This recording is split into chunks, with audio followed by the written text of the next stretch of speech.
everybody. Let me get this camera straight real quick. I see everybody talking about their vacations, people getting up out of here. So how about we have a quick show today? We did 2 hours yesterday. I didn't even realize that. How you guys doing this morning? Hope everybody's having a fantastic day. Let me just get that lined up about right. Let's say about there, if that's going to stay. Okay. Okay. How y'all doing this morning? The day after Christmas. Hope everybody ate well, had a great time with their family. And let me know if you can hear me. Okay? Let me know if you can hear me. Let me know if our sound is up and if we're good. Hope everybody can hear me. Lost and found. D.O.J discovers over 1 million Epstein files. Let me know if you guys can hear me, please. Hope everybody's good. Happy Friday. I see who we got in the building this morning. I'm gonna still say it, even if you guys can't hear me. Just gonna try to still get these prayers out of the way. Okay, who we got in the building this morning? Okay, we got Casey Ramos. We got Mark Dorfman in the building praying for you. Diggity Diggs praying for you as well. Casey, Batty Lynn, Rebecca, Lanyan Bueno. We're always praying for you, sis. Hi, guys. How's everybody doing? Batty Lynn. Good morning, Bugatti. Good morning, everybody. Rebecca, hope everybody's good. Can hear you. Thank you, Rebecca. I really appreciate that one because I didn't know what's going on. We got a low power situation today, so I heard Liberty's going to leave early. Let's do a fast show and let's have a good one, you guys. Let's get up out of here early today and get in what we got to get in. And that's how we're going to do it today. Having a fantastic day. Hope you guys are good. Let me check this audio. Okay, I hear it. You guys said that you can hear me too. So guess what that means? On the day after Christmas, Friday, boom, boom, just got paid. Still season's greetings and still happy holidays, everybody. Hope everybody's good this morning. Because you ready? You know what I'm about to say? I'm ready to go. And they're ready to go. I said it's time to start the show. I hope you're ready, yo, yo, yo, yo, yo, yo.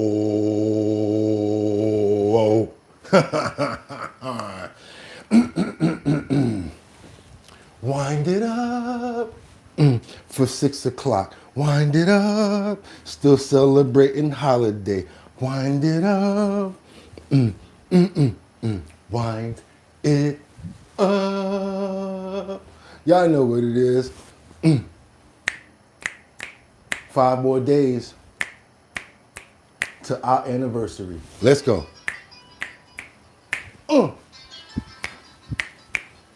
Yeah.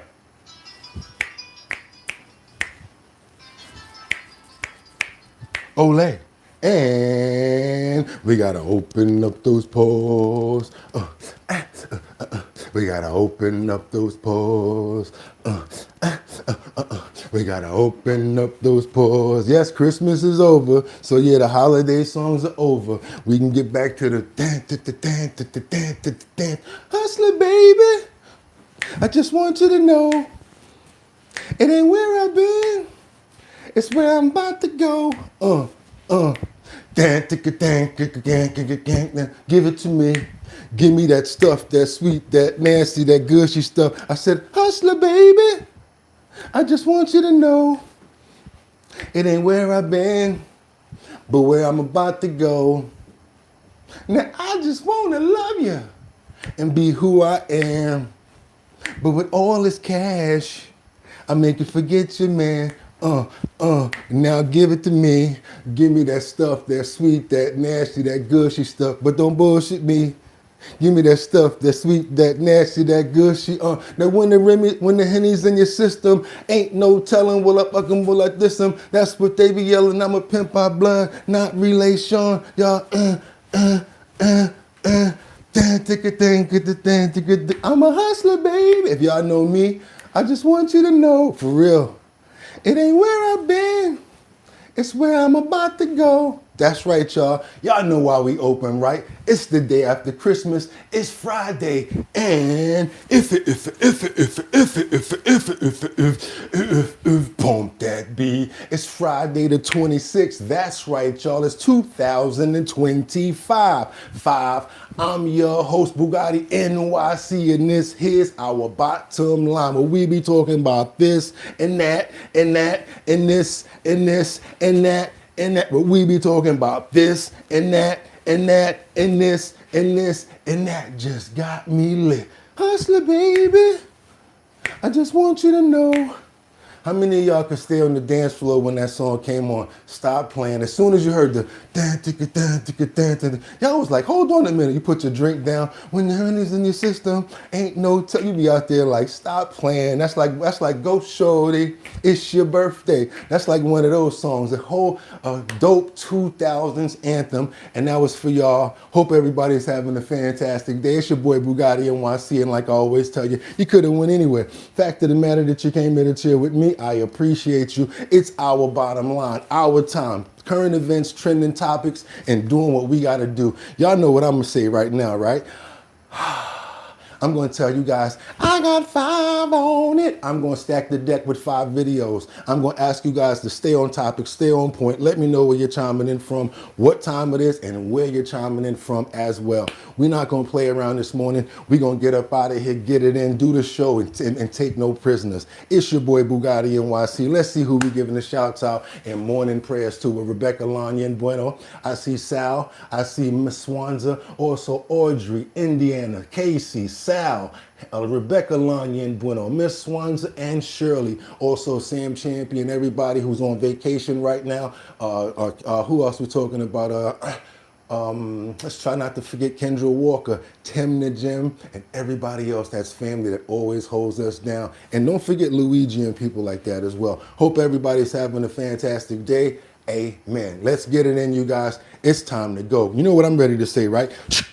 Let's get into these titles. It's time to get to work. Okay, lost and found. The D.O.J. discovers over 1 million Epstein files. That's on top of what they were slow dragging giving us. So you know what's about to happen, right? Does that mean that they have a little more time to be given in order to suppress and black out some more pages? We'll get into that. We already know what's coming because we've already been used to it. Let's keep on moving forward, because under that we have President Trump, who touts his administration's economic wins after the 2026 elections. Basically, Trump is going to be speaking about what's going on, the economy, how the administration has been doing, and where we stand right now. Let's keep on moving forward, because last but not least, what do we have here? We've got Amazon. They're at it again, you guys. Let's see what they got now. Amazon's robotic revolution. Will Charlotte workforce fleet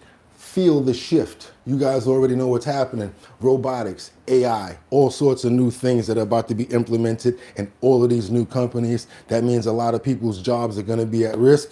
We're going to get into it. It's time, you guys, our bottom line. And without any further ado, let's get into it. Let's see what's going on as we start off the show. First thing we're going to get into this morning, as we always try to do, is get as much information from the president, or about the president, or what he's talking about, or the economy, or anything. Product expanded at a strong pace in the third quarter. Let's go, guys. President Trump praising tariffs for the record numbers.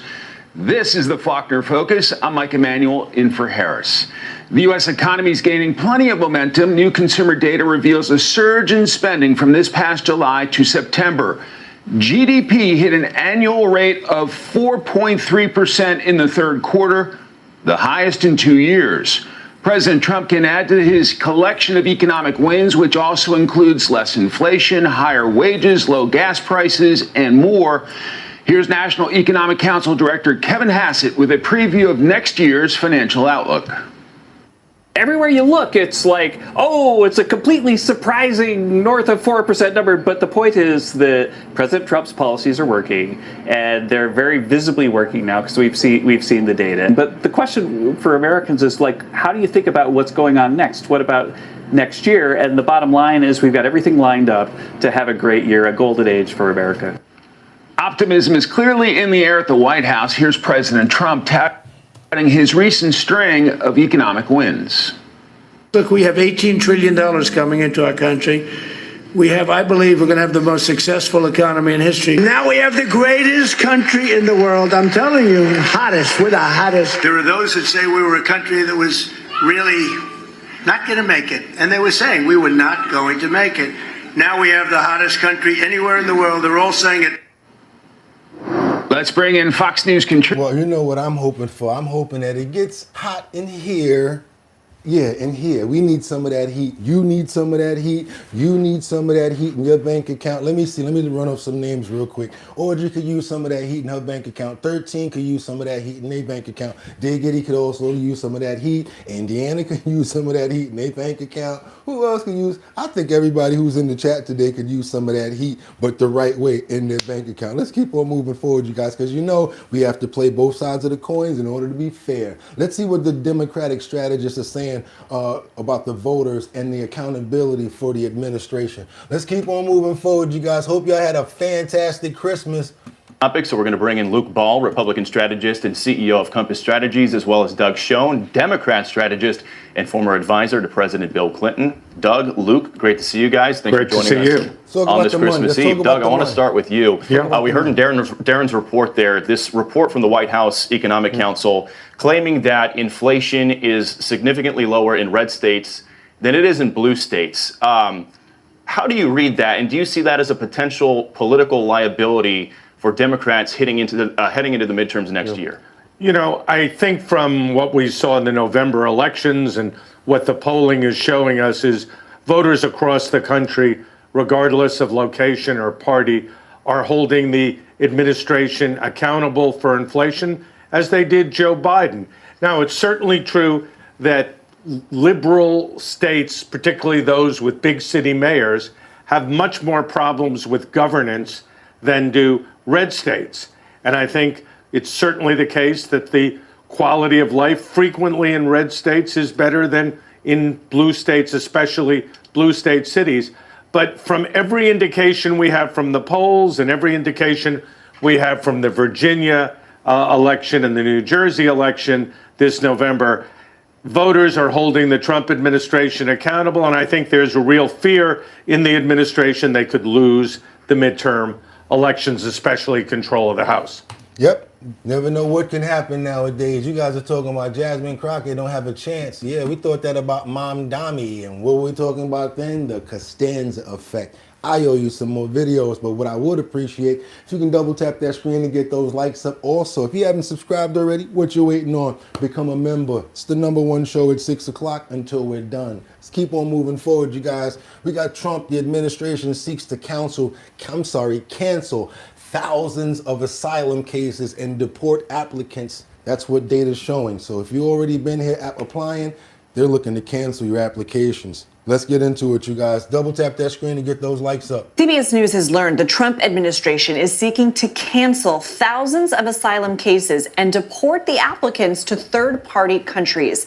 Data obtained by our team shows ICE has filed more than 8,000 requests to toss out asylum cases in immigration court. It's also asking judges to deport those applicants to third-party countries. For more on this, let's bring in our resident immigration and politics reporter, Camila Montoya-Galvez. Camila, thank you for being here. So you report the U.S. RoboCop is making his second appearance. You guys, RoboCop is back, the human version. Is already essentially doing this, right? What is new about this? Well, just to level set, the administration has, of course, promised to oversee the largest deportation operation in American history. But one of the main barriers that the administration is facing is that a lot of the immigrants that it seeks to deport are people who are seeking asylum and have pending cases. And under U.S. law, the government cannot move to deport them until that asylum case is adjudicated and they are ordered deported because they lose their cases. And so to bypass that, the administration is asking immigration judges across the country to basically nullify many of these asylum cases without hearing them on the merits by arguing that the applicants can instead be deported to third countries, meaning other countries around the world who have agreed and accepted to take in people who are not their own citizens. So, for example, it has placed people in third country deportation proceedings who are from Iran, Nicaragua, and Russia, and has argued to immigration judges, Lindsay, that they can be deported to places like Uganda, Ecuador, Guatemala, and Honduras. Again, This way they won't run into anybody that they got beef with. Hey, and you came here, what do you guys think about that? The people that are illegally here and they're about to be deported. Do you guys agree with them being deported and going back to countries that are not of their origin? Let me know what you guys think about that in the chat. Let's keep on moving forward. In countries that are not their own and where they have no ties. And so they are arguing to these judges now in thousands of cases, as you mentioned, 8,000 cases, that these applicants can instead be deported to other countries and that their asylum cases can be closed without even getting a hearing on the merits. Is this a separation of powers issue? Can the executive branch tell the judicial branch what to do? It's a great question. Immigration courts are not part of the judicial system. They're actually part of the executive branch. They are overseen by the Justice Department and the Attorney General. And so they are part of the executive branch and are usually very deferential to whatever directive comes from the White House or the Justice Department. So we got people in the comments that are making a lot of common sense. They rolled their dice when they came in. We also got as long as they're not here. I don't want Islam here. We are Christians country. Look at UK. So long, farewell. I got to be honest with you guys. That's why we cool. I agree with every one of you on that. You see how I ain't trying to force you guys to believe anything I'm telling you? I agree with every single one of you. Now we got to get on over to Jasmine Crockett because she gets ripped after she questions the border success and she's saying it wasn't a reality and what she's calling it. It's not reality. So you guys ready? All right, y'all ready? Let's go. Y'all know we about to go with this one. One of your favorite people that we love showing you because that's somebody that you just know and love. Let's get into it. Illegal border crossings are at an unprecedented record low under President Trump, with border encounters at just over 30,000, down more than 75% from this time last year. Daily apprehensions at the southwest border are 95% lower than during the Biden administration. But far-left Texas Congresswoman Jasmine Crockett is crying foul. I will acknowledge that what is being reported is that border encounters are lower. I will also say that we know that this administration has not been the most honest when it comes to reporting numbers, as we know that there's now reporting that they've not been honest about the jobs numbers. What I can tell you is that he has invoked a very inhumane way of carrying out immigration. What I also can tell you is that he has not worked through the Congress, and that's what we need is comprehensive immigration reform. Inhumane, I don't really see it. I see him we found a whole bunch of children that were lost. They're going back to other countries of their own origin. They're getting $3,000. We're not having to spend millions of dollars on every single person that's over here. And sorry, you guys, you're not going to be able to stack the deck and tell them, hey, we're the reasons why you're over here. But okay, let's let it get a little bit more. Fox News contributor Jason Chaffetz joining us now. Merry Christmas, Jason. Thanks for joining us. And I am going to keep my cheery Christmas spirit and not lose my ever-living mind when I hear Jasmine Crockett say that the numbers are not what they seem, because I lived it. I spent years at the border, thousands coming across. This is by far the most secure border that we have had in the history of the country. We have not released a single illegal alien that crossed the border into the country for 7 straight months, and yet she wants to challenge the numbers. What do you make of it? Stupid knows no holiday. I love this holiday. It's one of the best, but this is one of the dumbest people ever to serve in the Congress.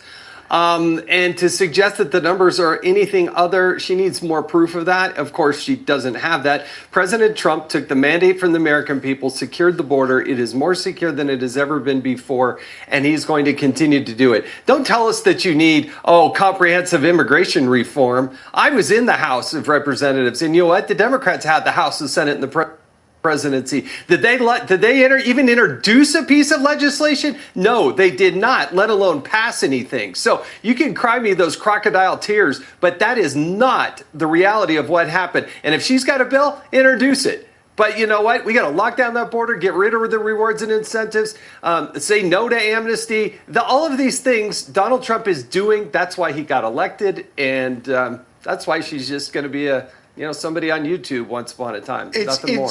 You're so. Let's keep on moving forward. By the way, Jason, that was a fly tie. That was kind of like the yellow canary tie that I had on yesterday. Let's double tap that screen to get those likes up, because we got to get on over to California, where these families, cars, homes are buried under mud after this Wrightwood storm that had all this water coming in, storms and slides, all this sort of landslides, craziness. You guys, check this out. Devastation in Wrightwood. Cars and homes buried in mud. People spending the Christmas day digging out.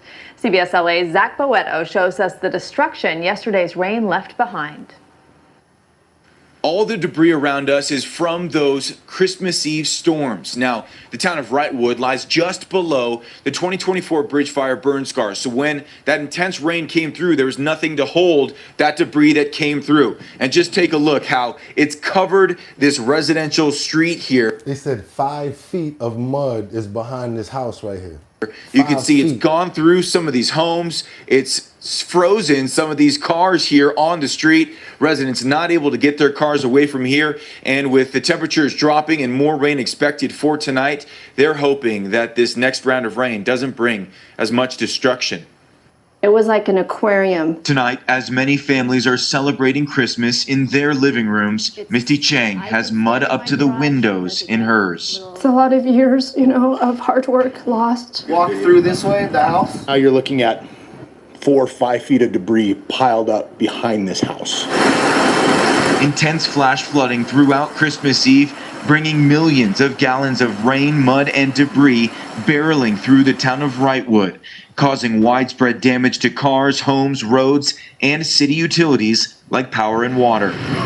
Tons and tons of debris have now impacted homes and lives on Christmas. Residents overnight creating barriers to try to divert the flooding away from their homes and cars.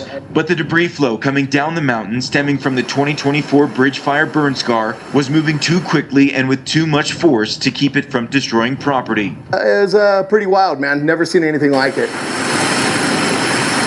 Look at this car here in this Wrightwood neighborhood, all that material coming down the mountain, and it's now up to the windows here. This car, obviously a total loss, and the community will be spending the next few days, weeks, and months cleaning this all up. The cleanup is now underway as city, county, and utility crews work to restore power and get roads back open.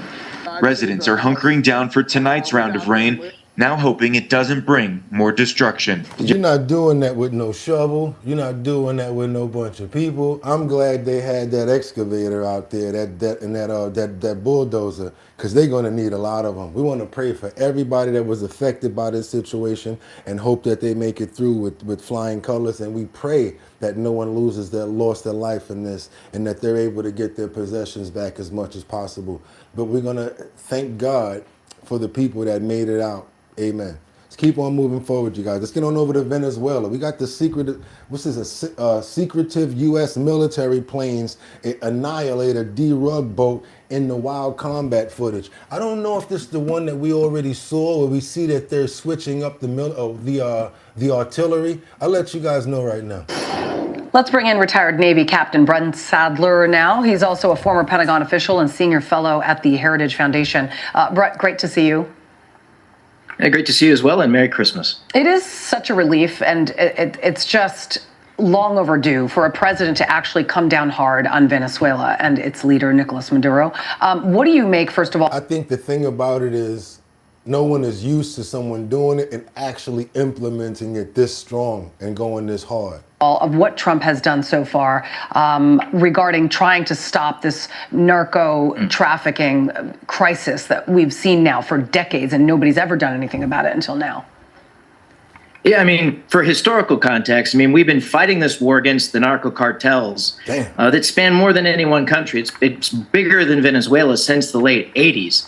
But really, only in the last 6 months or so, by ratcheting up the pressure and actually attacking these drug smuggling boats and actually interdicting the illicit trade that's coming out of Venezuela, has President Trump, for the first time in recent memory, actually gone to the heart of the issue. And that's the business model, the money-making capacity of these illegal, illicit cartels that rely on regimes like Maduro's to provide them a protection racket to operate and move their poison into the United States, kill Americans. And it's also become a springboard for the Chinese, the Russians, and of course, terrorist groups like the IRGC out of Iran and Hezbollah as well. Yeah, and this is a situation where Democrats have been calling this inappropriate and calling it murder. The president calls it terrorism. And when there are terrorists that are... I wonder how many people agree with what's going on over in Venezuela. How many people in our chat actually agree with what's going on? Do you agree with the strikes that are going on against the Venezuela boats? If you do your boy a favor and give me a thumbs up. Let me know that you agree with the strikes that's going on, because that was our 5, believe it or not.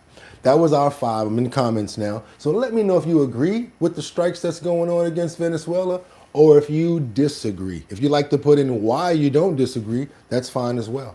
Okay, we got a lot of thumbs up. Yes, I do. Okay, what else we got? We got likes.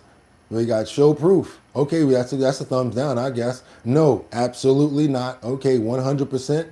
We only got 2 people that says no.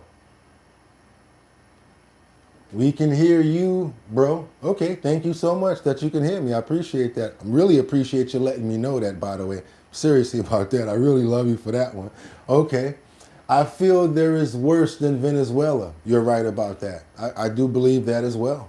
I agree with all you guys in here. And I'm optimistic about the situations as well, as far as like, is there a way we can actually take them out without boom? Because if we can recover all of that stuff, it would be different. And then we can actually charge those people. That would be the other side of it. So I spoke for you guys as well.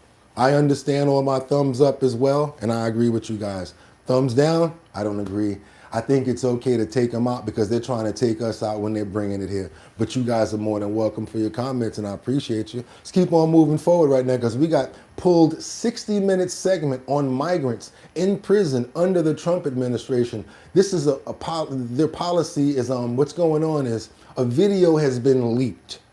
And it went on a certain platform, and they're saying it's been leaked by mistake. But I personally do not think it was a mistake.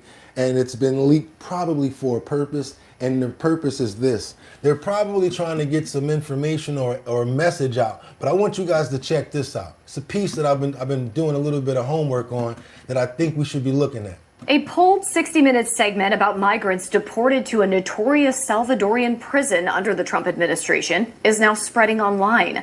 The episode leaked after mistakenly appearing on a Canadian TV network streaming app. The 13-minute segment featured prisoners describing the torture and physical and sexual abuse they claim takes place inside that maximum security prison known as CCOT. 60 Minutes staff members, including the correspondent behind the piece, have criticized the network's editor-in-chief, Barry Weiss, for pulling the segment, with some alleging that the decision was made for political reasons. Joining us now, White House correspondent April Ryan, who is also the Washington bureau chief for Black Press USA and host of The Tea with April on Substack. Also joining us, Brendan Buck, former press secretary to former House Speaker. I can't do it. I'm sorry. I just can't do I'm not going to be able to do the back and forth gaffle with them. I think we got the message out, which is which is what we said. Let's get on over to Washington. Accused National Guard Power Ramanala Lawuka Ginga, I don't know his name, Ramanala Lakawal faces new federal stolen GUN charges. Almost got me with that one. And they found the man who sold him the Pals. That's right. This is the guy that the National Guards people and the National Guardsmen in Washington. Let's get into this clip. I want to make sure that we get it all the way from the top, and let's go. Details on the suspect accused of shooting 2 National Guard members in D.C. the day before Thanksgiving. New court documents we've just obtained paint a clear picture of what happened and how the man accused was able to get a gun. Jasmine Stiles breaks down his new charges for us at the Alert Desk. Ramanala Lakawal will also face weapons charges. charges, one for transporting a gun to commit a crime and another because it was allegedly stolen. FBI agents say in October, Lochinwall messaged a man asking him to find him an AR-15, Draco, or a pistol, saying he needed it to protect himself since he worked as a rideshare driver. But investigators found out his last Lyft ride happened in May and he'd been banned from Uber. In November, the man brings him this .357 Smith & Wesson. He admitted to FBI agents that he had stolen it back in 2023. The documents say Lochinwall bought more ammunition from a sporting goods store in his hometown of Bellingham, Washington. And that same day, he searched Washington, D.C. and the White House on Google Maps and then took off for the nation's capital the next day. Lochinwall remains in jail with his next hearing scheduled in less than a month. Yeah. Hopefully he gets the right amount of time. I don't want him to get deported yet though. Because I don't think that the right things happen when they get deported to their country. That's right. Let's let them do about 25 years here, then deport them. Let's keep on moving forward. How many people agree with me? Let's try to get those likes up also. I know it's past Christmas, but I still would like the gift of a like. If you guys appreciate the content, let's double tap that screen to get those likes up. I think we have to hit those 3 dots right there, right? And then hit the like button. Also, if you appreciate the show, become a member. And hit that notification bell down there so that you know when we're on, so that more people can get over here. We're almost at 70,000 subscribers is what we're going for. That's right, we at 61, but I'm optimistic. Let's keep on going, you guys. Ukraine, violent strikes on, and Putin spurns Christmas ceasefire, offers Ukraine a near U.S. point peace. Long story short, we've got a situation going on in Russia right now where Ukraine just struck against Russia. They're claiming the fact that they did it, but they're supposed to be having a peace treaty going on, and this is kind of messing it up and putting spurns in between it. Let's get into this story right here, because I would agree on that aspect, but I can't say that Putin doesn't do the same thing. Police officers have been killed in an explosion in Moscow. Russian officials say the officers saw what they're calling a suspicious individual near a car, and when they went to approach, an explosive device was detonated. A third person believed to be the suspect was also killed. An official from Ukraine's military intelligence tells the Associated Press it was behind the attack. The blast happened near where a senior Russian general was killed in a car bombing on Monday. They are claiming responsibility for this right here, and at the same time, they're supposed to be going back and forth and supposed to be having a peace treaty. Pretty hard to start a peace talks when you're still fighting, you guys. Let's keep on moving forward, and we got a report. Do you believe this? Why Gen Z is abandoning the Democratic Party? Do you guys believe that Gen Z is banning the Democratic Party? That's what they're saying, not me, you guys. Let's get into it. Let's see what's going on with this. President Trump getting another boost on the political front heading into another election year. Republicans looking to keep their majority in both the House and Senate. Yeah, let's fix that, because I saw your possibility. President Trump getting another boost on the political front heading into another election year. Republicans looking to keep their majority in both the House and Senate. A new Insider Advantage poll shows the president's approval ratings at 50%, the first time he's reached that mark since September. Joining me now to break it all down, 19-year-old political commentator and best-selling author, Brylan Hollyhand. Brylan, great to have you on the program with us this morning. Merry Christmas, and thank you for being here. Talk to me a little bit about your generation, how they look at President Trump policy-wise, and the direction that America needs to go. And how they feel and what they're seeing. Yeah, absolutely. I mean, the golden age has been such a wake-up call to Gen Z to see that we can live in a better America that we're used to living in the past few years. Listen, we're days away from a big election year. Here's what our party needs to do to make sure that GOP winning Gen Z is not a fluke. It's not an anomaly, it's not a one-time thing, but we actually welcome my classmates into our broader tent for decades to come. We cannot act like we are entitled to the Gen Z vote. We have to earn it. So we have to go on the campaign trail and convince college students to trust us with their vote again. Here's what Trump needs to do. He needs to go to college campuses, but not just any college campuses. He needs to specifically speak on low propensity voter college campuses in swing districts and swing states that we need to keep the majority. So that looks like maybe going to more trade schools and community colleges instead of Ivy League schools. That means speaking on campuses and actually telling Gen Z the incredible laundry list of accomplishments that he's done to make our life better, and then lay out the list of things he's going to do in his final 2 years to continue to make our country great again. Yeah, you also got to be careful when you're rolling around them college campuses too, so you're going to need massive sorts of security. That's another thing that I had. As soon as he said that, I said, Charlie Kirk, I don't know about that one there, but I do agree that they're not going to just be able to say, hey, vote for us. That ain't going to work, because that used to work, not going to work anymore. And don't think that you're going to be able to get them with a song and a dance neither. Trying to send out Beyonce and all of these fancy singers, because actually that's a slap in the face to an educated person. Let's keep on moving forward, you guys, because now we got to go over to the new rap where D.O.J. says over 1 million, that's right, 1 million more Epstein documents have been discovered. Is this the delay tactic? You guys let me know. What we got over here? Okay, at Andromedina, 3378, $10 super chat. I believe people are finally waking up and to the criminality of the Dem politicians. That's what they said, and that's what she or he said. Do me a favor, you guys. Let's say thank you for the one and only thank you so much $10 super chat. Appreciate you so much. Everybody, thank you, and I appreciate you. Let's get into this. It has discovered over 1 million more documents that are possibly related to the late convicted sex offender Jeffrey Epstein. In a social media post, DOJ did not elaborate on when, where, or how the documents were found, but they said the new trove will take a few more weeks to process and release to the public. That will further delay compliance with the deadline set by Congress to release all the Epstein files by last Friday. So check this out. That sounds perfect. Now I done got you for your phone. This is that friend. I got you for your phone, but I'm the type of friend that's gonna help you look for it. So I'm looking for the phone. I already turned it off so it don't ring if anybody call you. So you already done with that. So I'm helping you look for your phone, right? And then the next thing you know, of course, what happens? I said I turned it off so nobody. That is a low blow right there.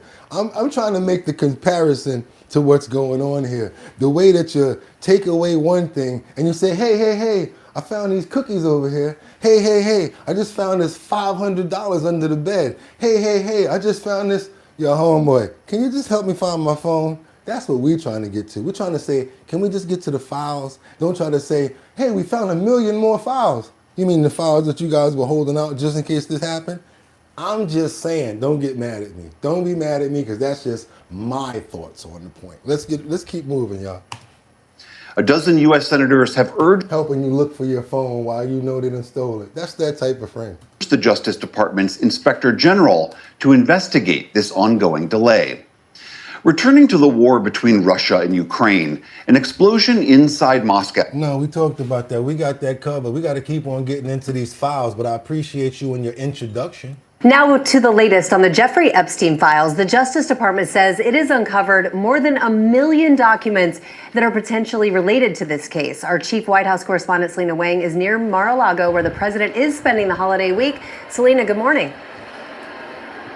Hey, Rhiannon, good morning. And this was really a surprise announcement from the Justice Department saying they've uncovered more than 1 million additional documents potentially related to convicted sex offender Jeffrey Epstein. And the DOJ says because of the sheer volume of all of these files, it could take a few more weeks to review and release these files. They say lawyers are working around the clock to ensure that these documents are properly redacted to protect victims. But that explanation, it's not easing the outrage on Capitol Hill. Democrats claim the DOJ is breaking the law by missing last week's deadline to release these files. Now, sources had previously told ABC that the DOJ has upwards of 1 million files related to Jeffrey Epstein, but so far, only about 100,000 have been made public. Senate Minority Leader H+our Schumer is putting it this way, posting, quote, a Christmas Eve news dump of 1 million more files only proves what we already know. Trump is engaged in a massive cover-up. Now, look, Look, this is a striking announcement from the Justice Department, given that months ago, Trump officials had already claimed that they had done a comprehensive review of all Epstein-related files. But still, the Justice Department is insisting that everything will eventually be released in compliance with the law. Not a good look, not a good look, not a good look. All of a sudden you found a million files. Look, I found $500.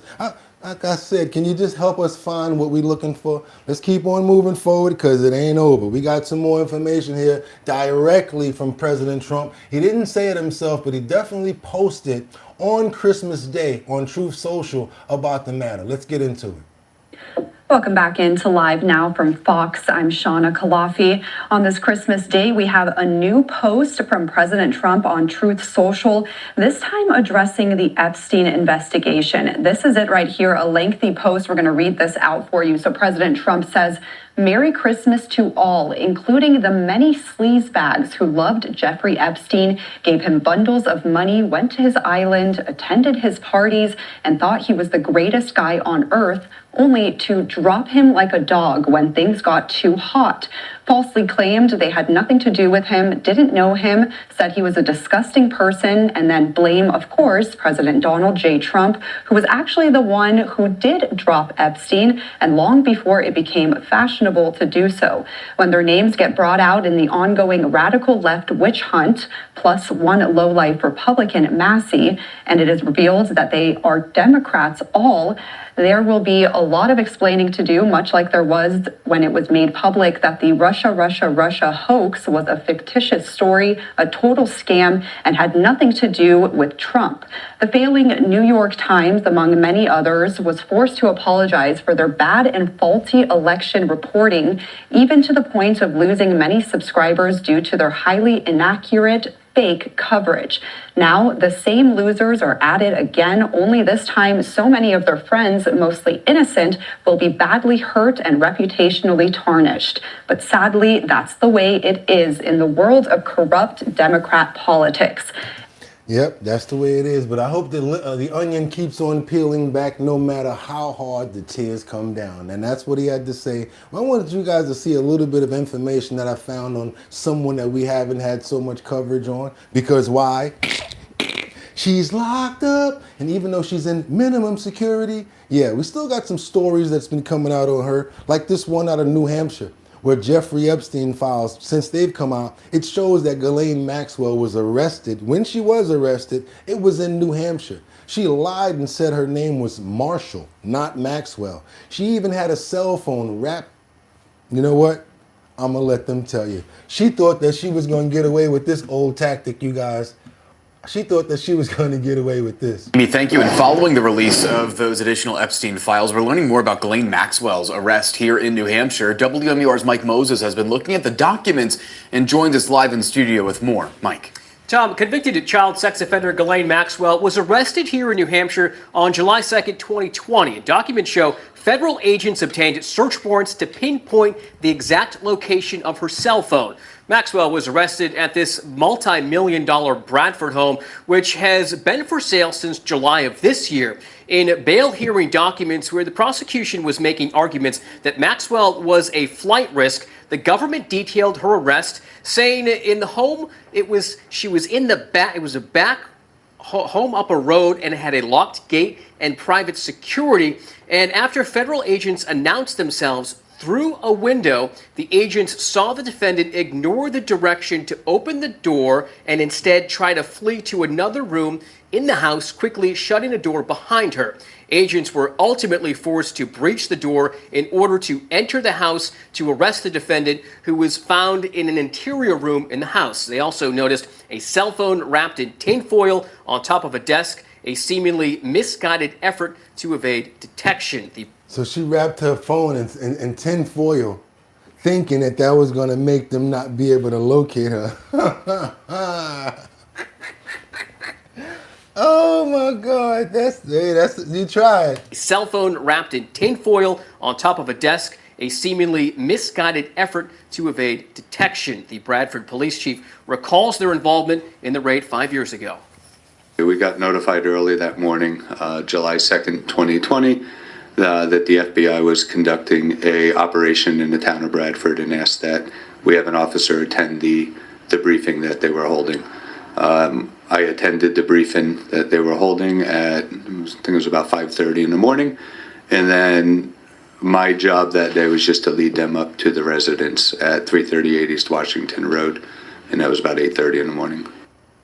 Documents from the U.S. Marshal's Office show that Maxwell was considered a high-profile inmate at the Merrimack County Corrections Facility and monitored constantly. In the studio, Mike Moses, WMUR. So yeah, a lot of information is coming out. She tried to wrap her phone up, tried to move to New Hampshire. Homegirl, ain't happening. When them boys want you, they gonna come get you. Bad boy, what you gonna do? What you gonna do when they come for you? Nobody gonna give you no break. Nobody gonna give you no break. No, nobody gonna give you no break. Bad boys. What did she do? She tried to run up in the other room. Didn't work. Let's keep on moving forward. Look at what this other thunter thought he was going to get away with. Yes, Jeffrey Epstein. He had a secret science plan to create genetically superior humans using his own DNA. Hey, fool, if you're trying to use some DNA, it shouldn't be from you. Let's keep on moving forward, y'all. This fool here literally was trying to clone himself. Let's keep on, y'all. Let's go. Jeffrey Epstein, the late convicted sex offender, was known for his extraordinary wealth and power. But beyond the crimes that shocked the world, there are new revelations that shed light on Epstein's chilling and bizarre obsession. They are even more disturbing and unreal. Well, reports suggest that Epstein was fascinated by transhumanism. He dreamt of creating a so-called super race of humans using his own DNA. He reportedly believed that through artificial intelligence and genetic engineering, he could cheat death and live forever. The revelations deepen concerns about Epstein's manipulation of science, wealth, and influence. Adding to the unease is Epstein's reported interest in cryonics. It's the science of freezing bodies or brain after death in the hope of future revival. Now, according to New York Times, Epstein told associates that he wanted his brain frozen after death. He believed this would allow him to be resurrected in the future to spread his DNA, treating his own body as a biological legacy. Now, in the aftermath of his 2008 sex trafficking conviction, Epstein reportedly hoped to see the human race with his DNA. He reportedly planned to impregnate 20 women at a time at his ranch in New Mexico. One of his properties were young women, including minors, who were allegedly abused. Though there is little evidence that this scheme ever progressed beyond fantasy, prominent scientists, including the late Stephen Hawking, regularly attended dinners, lunches, and conferences held by Epstein. He reportedly discussed DNA editing, using his wealth to access the cutting edge of biological research for his own interests. The web runs deeper and darker than most dare to admit. Reports suggest that Epstein's circle included Murray Gell-Mann, who proposed the quark, the evolutionary biologist Stephen Jay Gould, the neurologist and author Oliver Sacks, and the theoretical physicist Frank Wilczek. On one occasion, Epstein held a lunch at Harvard's program for evolutionary dynamics. Even after his release from prison, Epstein continued to be a frequent visitor at Harvard University. Between 2010 and 2018, Epstein went to the program for evolutionary dynamic officers for more than 40 times. He reportedly had helped fund with a $6.5 million donation. In 2011, he gave $20,000 to the Worldwide Transhumanist Association, a project that now operates as Humanity Plus. This fool here was trying to clone himself, talking about making a secret race of people that derived from him. No, man. So that goes to show you the level of craziness he was going for, the people he was surrounding himself with, the level of monetary that he had. So Lord knows what he was planning on doing. That's pretty sick right there. Let me see. Hi, it's going to get worse. He was serious about it. Pray for the children. Diabolical. The guys remember the, wait a minute. You guys remember the movie Pinocchio? We're in there taking the little boys on the island, or we're in there taking the little boys on the island. For as long as this has been happening, you couldn't have thrown from the side what creating casualties to your own party. got to keep on moving forward, you guys. And that's why I believe a lot of this stuff with the children and more layers of the onion are coming off. Do your boy a favor. Let's double tap that screen to get those likes up. Thank you for the love. I really appreciate it. And give me all the money in your pockets right now. Give it to me. Nah, I'm just kidding. Let's try to get those numbers up, actually. Try to let more people get over here to get some of this information, because sadly, we got some more information to report about Russell Brand. He's been slapped with the new R word and SA assault charges. Let's get into it since we're on that topic, and I'm so sad to announce this, but hey, that's what's going on. Russell Brand has landed himself once again in hot water after police in the UK released a statement announcing he's facing new rape and sexual assault charges. According to the Metropolitan Police, the 50-year-old disgraced comedian has been charged with 1 count of rape and 1 count of sexual assault in relation to 2 women. According to the Crown Prosecution Service, the 2 separate incidents related to the charges occurred in 2009. Metropolitan Police Detective Chief Inspector Tariq Faroqui urged anyone affected by the case or anyone with information to come forward and speak with police. The 2 additional charges come 8 months after Brand was charged with 1 count of rape, 1 count of oral rape, 2 counts of sexual assault, and 1 count of indecent assault, for alleged offenses tied to 4 separate women that took place between 1999 and 2005. Brand was granted bail after a 12-minute hearing in May. He has pleaded not guilty to the charges. The fallen stand-up star denied the allegations, telling his Instagram followers in April that he, quote, never engaged in non-consensual activity. I've always told you guys that when I was young and single, before I had my wife and family, with just about a shot over there, my beautiful children, I was a fool, man. I was a fool before I lived in the light of the Lord. I was a drug addict, a sex addict, and an imbecile. But what I never was a rapist. I've never engaged in non-consensual activity. I pray that you can see that by looking in my eyes. The British actor, who was once married to pop star Katy Perry, is accused of raping 1 woman in Bournemouth in 1999 and indecently assaulting another in 2001 in London's Westminster area. Police said he is also responsible for the alleged oral rape and sexual assault of a woman in Westminster in 2004, as well as the sexual assault of another alleged victim between 2004 and 2005. All right, that's it. That's enough. I agree with the people that's in the comments. It's too early in the morning for this, and it's the day after Christmas. But it's news. I apologize to the people that are offended, and the people that wanted to see this, you guys can go check out the rest of it, because I do agree it's not the right thing to be showing right now. Okay, let's keep on moving forward, because Amazon told you guys in the heading there, they're trying to replace people, because think about this. You don't have to have sick days when you got robots. You don't have to worry about, what's that, maternity leave. Don't have to worry about nobody healthcare benefits if you're being taken care of by robots. So what's going to happen now that Amazon's robotic revolution is about to take on? I think they're starting to practice a lot of these things in many different places, but in Charlotte, they're starting to wonder what's going to happen when it comes down to their positions. Documents obtained by the New York Times suggest Amazon could replace more than 500,000 jobs with robots with Amazon facilities in the Charlotte area. What could that mean for local jobs? Queen City News reporter Jen Cardone takes us inside one of Amazon's automated facilities to show us what the future of work might look like. Robots have been part of this Charlotte Amazon fulfillment center since it opened in 2019. Packages fly across conveyor belts, rushing to their holiday destinations. Right now, it's like probably double. These lines are moving a lot quicker than they usually do. Wendy Price is a SLAM operator, short for Scan, Label, Apply, Manifest. When a label is missing, she finds it. They help me find the orders a lot quicker. That's where robots come into play. They help make workers like Price's job easier and help get your packages to the right place at the right time. It's always day one at Amazon, so we're always changing and improving. Like Hercules here, who helps to sort inventory packed by hand, quickly moving to the next spot. About 35% of what comes into this Amazon facility is mod until it's needed. About 65% goes outbound or to your house. A lot of this technology takes that stress off of the employees and puts it onto the technology.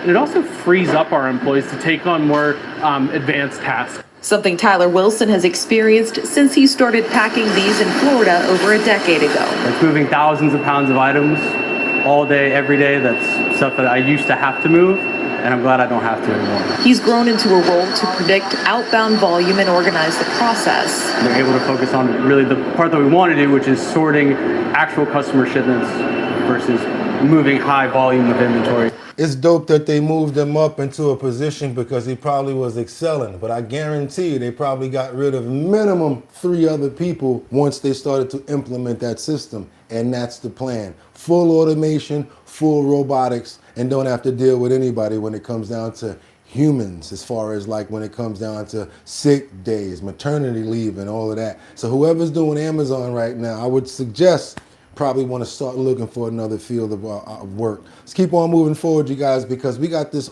poison warning for pets. We got to get it out because we're all pet lovers. Let's get into it, you guys. I want you guys to see this going on, especially for those who have animals that go out in like the field, in like the backyard, in places where they're probably places that like in the woods. Please pay attention to this story. This story might save your pet's life. This was a 7-year-old black lab. He was very playful, you know, a typical black lab that would just run around and loved kids, loved other dogs. Troy Lindsay refers to himself as Rex's father. Living deep in rural The Chosen, dogs in this quiet neighborhood often roam around visiting friends. I still have his mat sitting over there by the fireplace. As of last week, Rex's favorite spot has sat empty. He got violently ill. And of course I rushed him to the vet and they knew right away. The emergency clinic told Troy they had seen this before. They said he's been poisoned, this is rat poison. Rex spent the next 2.5 days fighting. He ended up passing away after 2.5 days. But they did everything they could. Tests were run on Rex, and rat poison was confirmed as the cause. They were 100% certain of that. Second-generation anticoagulant rodenticides became restricted in British Columbia at the beginning of 2023, prohibiting public use and most commercial sales, with exceptions for essential services like hospitals and food production facilities. Although that doesn't mean the poison has gone away completely. A lot of people have a shed with some poison that maybe they bought 10, 20 years ago that is still effective. Anne Nightingale is a volunteer with the Rocky Point Bird Observatory and says animals such as birds will go after a poisoned rodent, becoming poisoned themselves, often resulting in death. I've heard over the years that virtually every owl that is admitted to a rehab center, whether it's here or on the mainland, has a fair amount of rat poison in it. Where it came from, I have no idea. Troy doesn't know where Rex found the poison, but assumes it may have been discarded somewhere in the neighborhood. You can't dispose of this stuff in a garbage can because animals will get at it. The best thing for you to do is to take it out to the Heartland Avenue Waste Management site. In their household hazardous waste area, they will take rat poison and other toxins from you. If people out there have this stuff in their garage or in their barn or wherever they've got it, they need to dispose of it properly. Because Troy knows how dangerous the product can be after lost his dog, man. That's a terrible, tragic situation right there. I want to pray for Rex and pray for everybody who ever lost a dog to something like that, as well as myself.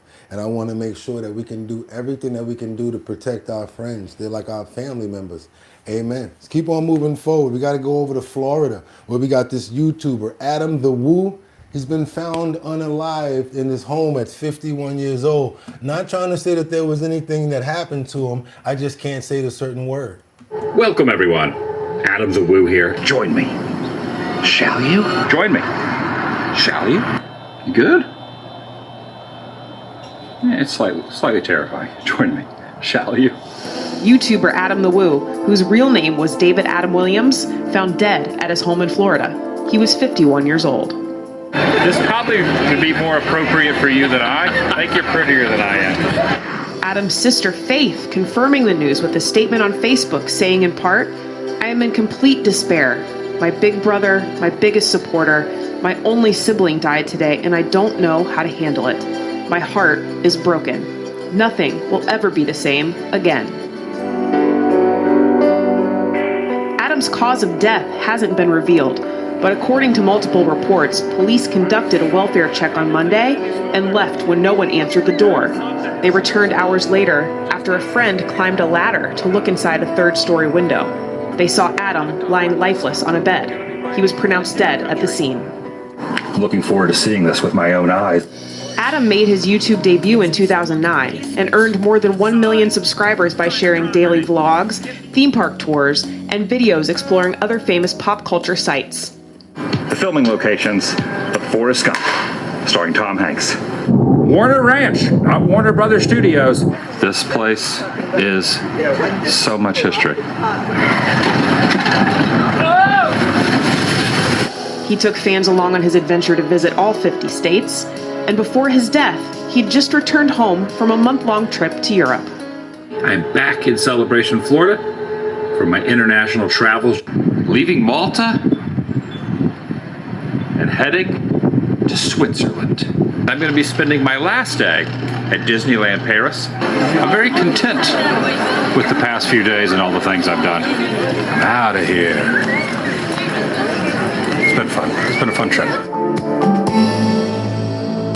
Yeah, tribute to him. I don't like when people pass and, show respect, especially to men, because you never know what they were going through. Because trust me, men, you guys know what I'm talking about. I'm talking for you, bro.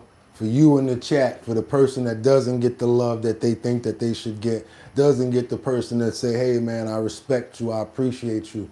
That's what I'm talking about. So that's the reason why I wanted to show that video. Because if it was me, I would love for you guys to make a little clip of Bugatti doing some crazy antics and stuff like that. That's right. Just keep on moving forward, you guys, and we want to pray. We want to pray for him and his family and everyone who's affected by this event here. Amen. Welcome him into the heavenly gates, Lord. Amen.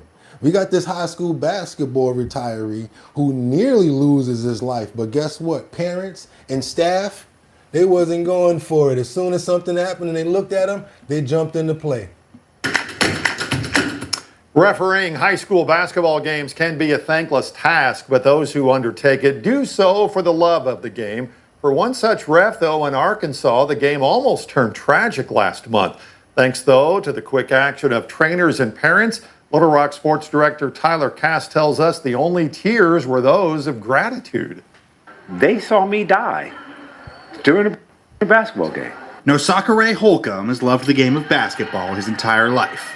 But while refereeing a JV girls game at Cabot last month, his life nearly came to an end. It probably sounds crazy, but I would have been okay with dying doing something that I loved. During the second quarter, Holcomb suffered a cardiac arrest and collapsed on the court. I remember saying to myself, okay, at halftime, you're going to need to eat something and drink some water. Then the next thing that I remember is the nurse asking me my name. Today, Holcomb watched video of the incident for the first time. Oh my God. Ooh. Oh my God. Oh my God. Cabot athletic trainer Jennifer Asbury Mathis was the first to Holcomb.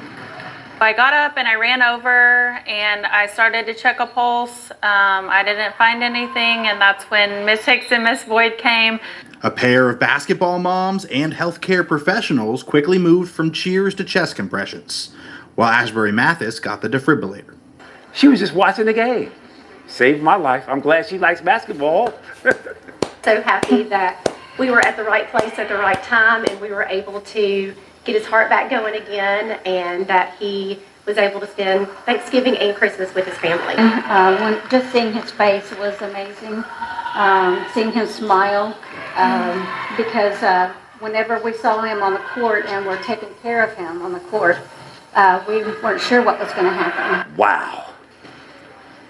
That's the reason that I'm alive.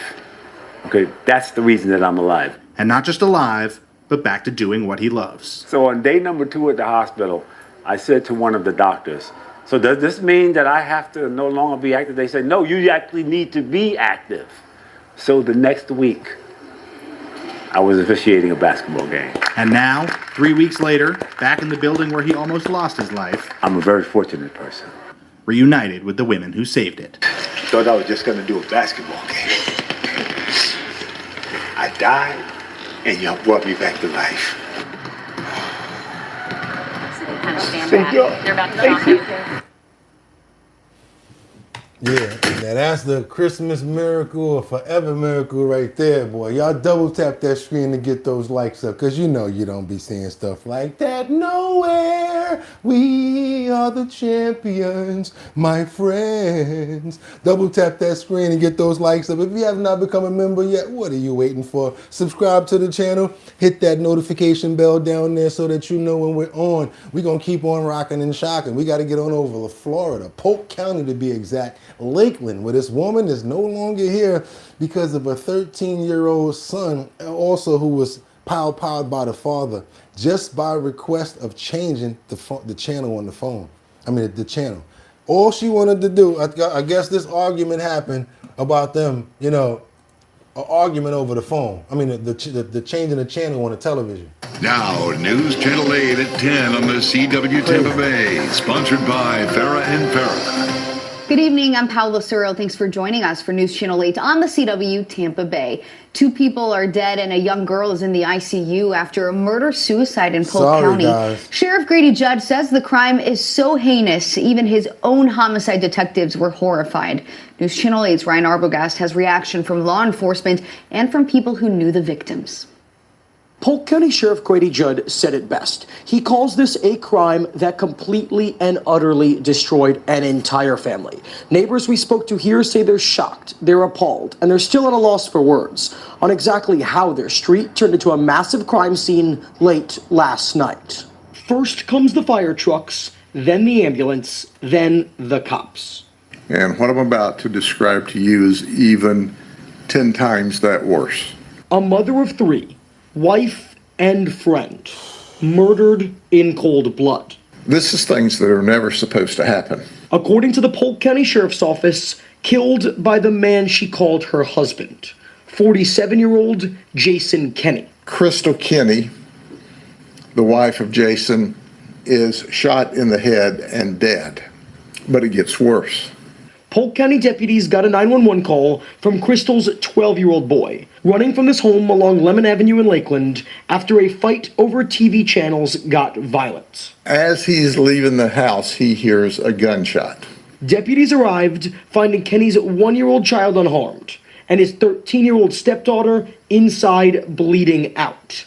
Luckily, the young girl able to talk to law enforcement. She said, I begged him, don't shoot me, don't shoot me, don't shoot me, and he shot me anyway. Neighbors tell us the split family lived there for about a year. The good people, good neighbors, couldn't ask for no better. We found a note that at some time in the past Crystal wrote, and it was open, where she told Jason, you know, you're drinking, you're using cocaine again. Jason Kenny has no history of domestic abuse and no prior arrests. This picture isn't a mugshot because Kenny never made it to jail.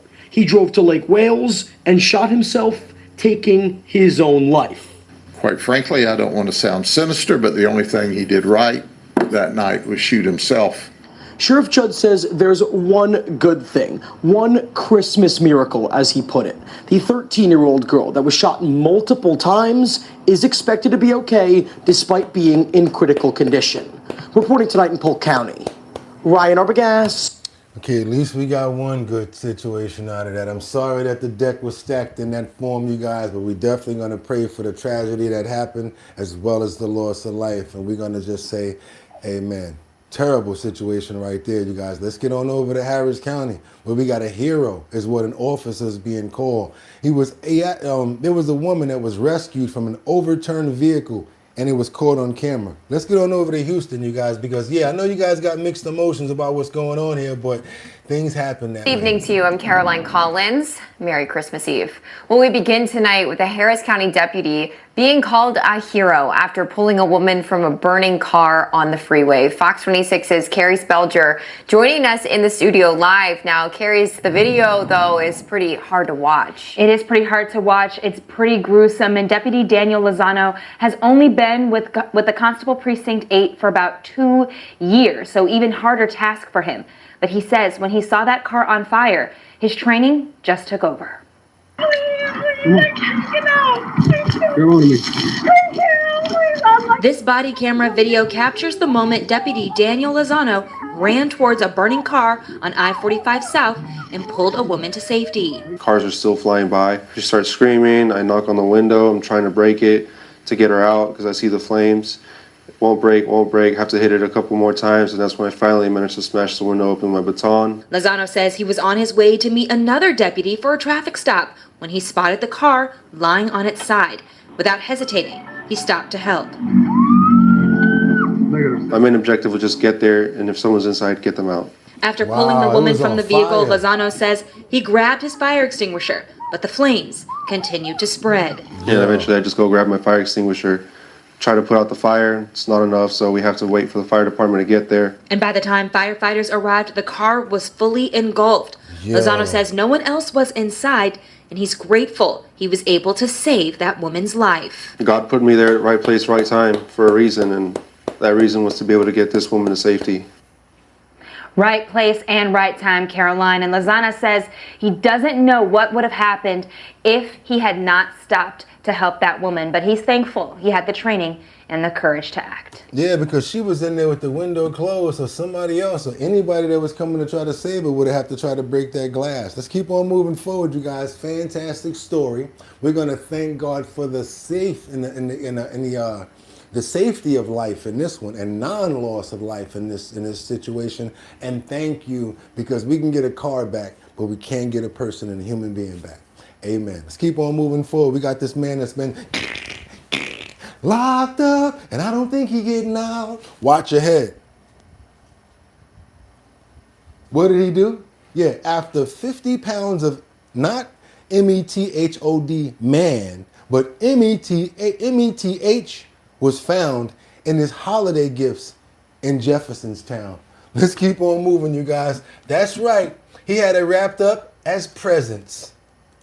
Pounds of meth wrapped up as Christmas presents made for a pretty interesting traffic stop for Jeffersontown police. WDRB's Richard Essex found out from police that meth was about to hit Louisville area streets for sale. It's overwhelming and very scary. I have a grandson that doesn't even weigh that much, and it breaks my heart. It breaks my heart. This is what 55 pounds of meth looks like wrapped in Christmas paper. It's very low. It is very low. And I'm glad they were caught, and I see that terrible audio. That more and more are being caught, and I'm very thankful now that we have a government that's working on that to try to take this off the streets here to save our children and to save our country. Jeffersontown police found these nefarious presents in the back of a car driven by Nebraska resident Jacob Telementas. According to the police report, Telementas was stopped along Bluegrass Parkway. He got out of the car and started walking. A drug-sniffing dog caught the scent coming from the trunk, and that's where the presents were found. Was he also wearing a red costume with a beard? He said, was he also wearing a red costume with a beard? Methamphetamine and dressed as gifts? Yeah. Wow. They're getting creative. It's a new low. I'm glad they were able to find it, though. Telementas told police the meth wrapped in holiday paper was intended for sale out on the street. I'm just glad they were able to catch the guy and take that much off of the streets. It also leads me to think how much is still circulating out there. Police have not put a price tag on their holiday catch. You know, it's disheartening. It's very sad. It breaks my heart to think that that's still going on around here. Now that the meth presents have been completely unwrapped, Telementas is scheduled to appear in front of a judge on Wednesday. Richard Essex, WDRB News. He forget about it. He gonna get like at least about 20, 25 years for all that right there. My question is, was it worth it? And you wrapped it up as gifts. I guess he said, hey, they ain't gonna expect me to have nothing in there. He probably got scared and walked away from the car. They was like, go ahead and get the dog. Dog sat down. Hey, you, get over here. Locked up. And then y'all know what came next. Watch your head. Told you, that's what happened. That's how it looks. And then when you in that moment, you're looking around at the pizza shop as they driving you to the precinct. You're looking at the Chinese restaurant. You're looking at every free person in the world, just wishing you was them. Like, man, why can't I just be that person right there? Why I gotta be me right now? Let's keep on moving forward, you guys. Let's keep on going. Utah, police find multiple homemade boom, boom, booms while investigating a threat. I'm not going to say that A word. They trying to really get me on this one. I ain't going to say none of those words. He going to say it. I'm not. Let's get on back. Let's go. Detailed on the screen to my right.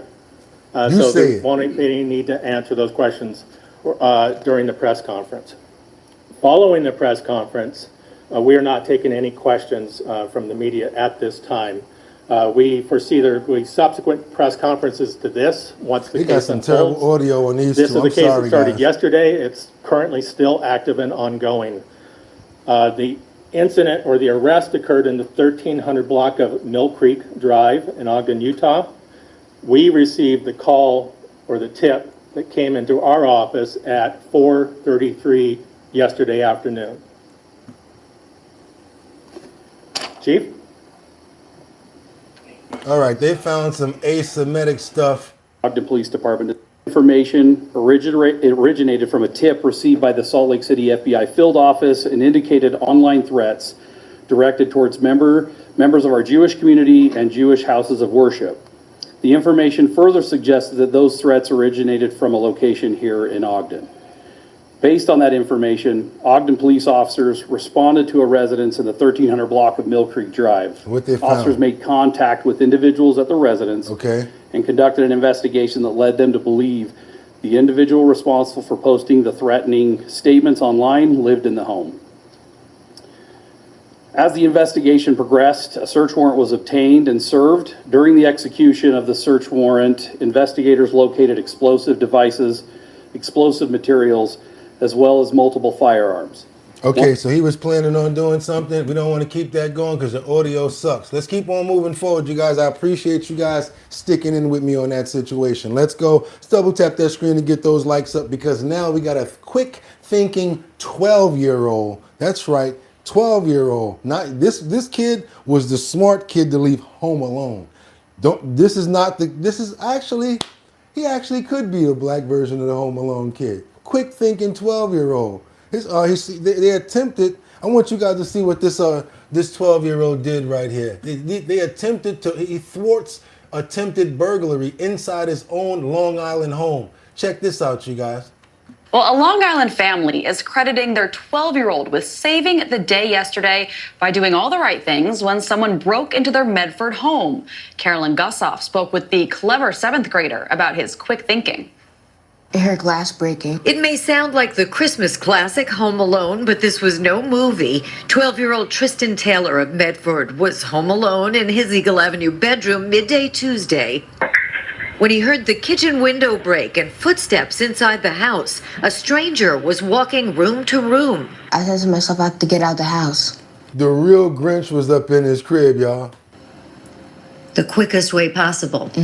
And that was how? The window. Unlike the holiday movie, there were no traps or pranks, just quick thinking, a fast police response, and a child who did all the right things. After getting away through a ground floor window, he called 911. As the man rummaged through the house, he hid behind the garage. I was on the phone with them, waiting for them to get here. Suffolk County Police arrived in less than 3 minutes, catching the thief red-handed. He's our little hero. We were very proud, that he, was able to keep his composure and, call the police as quickly as he did. Basically without really, thinking about it. He just automatically called 911. Tristan's family credits movies he's seen, plus his good instincts. Would you have known to jump out the window? No, I would have just hid. To his neighbors, he's also a hero for stopping a brazen burglar. I would hope that, my son would have done the same thing. When someone's breaking into the house, precaution is to get out and then call the police. You just have to be brave and call them. Foiled by a 12-year-old, the accused burglar faced a judge today to plead not guilty. Police say 53-year-old Christian Garcia is homeless. In Central Islip, Long Island, Carolyn Gussoff, CBS News, New York. Wrong crib, wrong kid, wrong house. Sorry. Got him. Locked up. I guess he said hell with it. At least I'm getting 3 hots in the cot. Barbershop. I don't understand this one right here because I've seen it done before. I am a marketing executive, you guys. This is what I do. I do all sorts of different marketing tactics. You guys see my antics all the time. I could be over here talking about, we got prices that are insane. You guys have see me doing crazy Eddie out here. But so when I see little marketing tactics, it doesn't grind my gears. But some people take some type of marketing tactics pretty serious. Imagine if you come to your car and you get a ticket. You're like, yo, how the hell did I get a ticket? But then you find out it's not a ticket. It's an advertisement for a barbershop. That's right. We got people so mad around this one neighborhood, uptown by Yonkers, not too far from the bridge. They kind of peed off at this one barbershop for their false advertisement of the ticket system. A barber shop and salon in Riverdale gave drivers a scare after their latest marketing effort resembled a parking ticket. News 12's Jonathan Calixto spoke with neighbors, wondering if they should support the new business. Hey, well, they made the news, right? Sight feared by many drivers. A paper slipped under their windshield wipers. So I looked at the car and I thought it was a summons on the car, and everybody had one. Riverdale resident Mike McCormick's surprise turned into confusion when he turned the orange slip over. Then all of a sudden I grabbed it and I saw it was a flyer for a barbershop. Other neighbors also tricked by the flyer from the new barbershop and salon A&R Master, located a few blocks away. I didn't expect that. That's disgusting. But not every neighbor found the slip funny. No, your teeth is disgusting. I ain't gonna let that slide, talking about something disgusting, looking like they call me Yuck Mouth because I don't brush. Remember Yuck Mouth, y'all? Nah, bro, we call people out over here. Let's get in the Yuck Mouth a little bit. Come on. I didn't expect that. That's disgusting. But not every neighbor found the slip funny. The people who process... Wait, no, the people who need to fix your teethis. The people who process your teethis. Your teethis looking like Roman Rome. Roman Rome in the building right here. All he needs is the wig. We got Jerome in the house. Ooh, ah, Jerome in the house. Ooh, ah. Watch your mouth. Look at the white shoes. Look at the white shoes. He said, Pammy, baby. Kick the door open and I'll come on down. Yeah, I could do that all day. But I'm going to tell you one thing.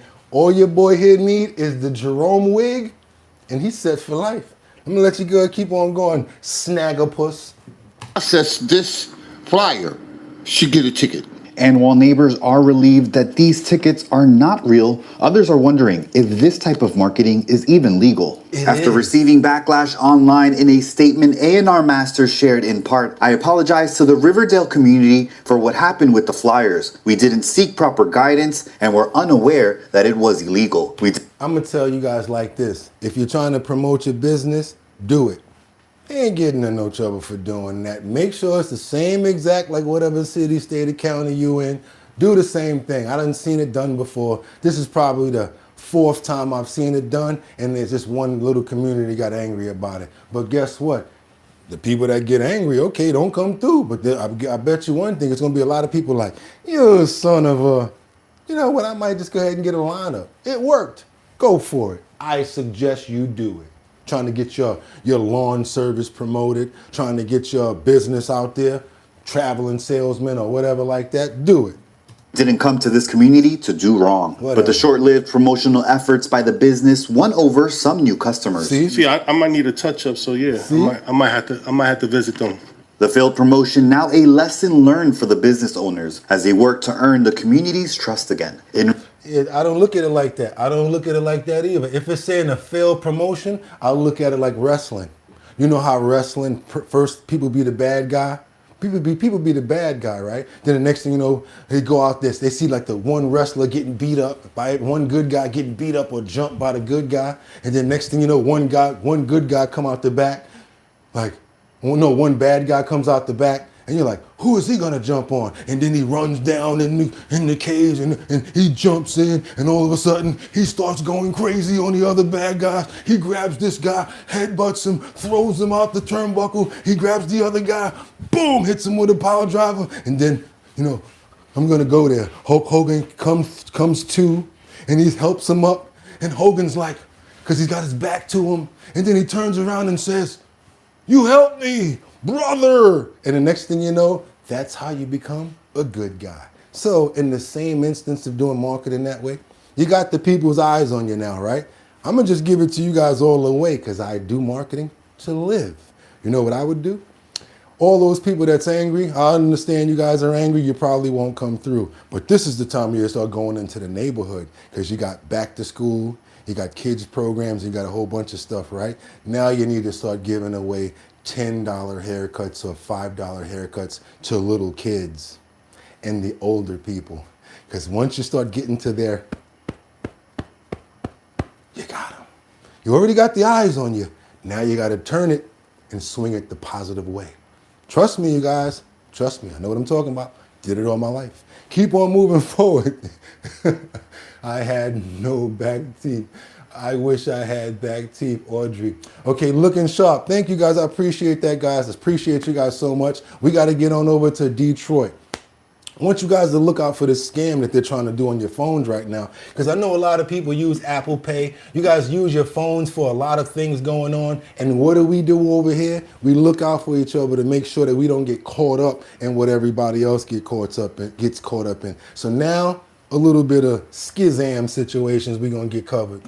Just wasn't thinking in the moment, you know. Sherry Packwood of Southgate says she almost fell for a scam. She emailed 7 News Detroit's tip line, tips@wxyz.com, in hopes her story will help prevent others from being victimized, especially around the holidays. She received this text reading, "Your Apple ID charge of $443.74 via Apple Pay at Apple Store, Orlando, Florida.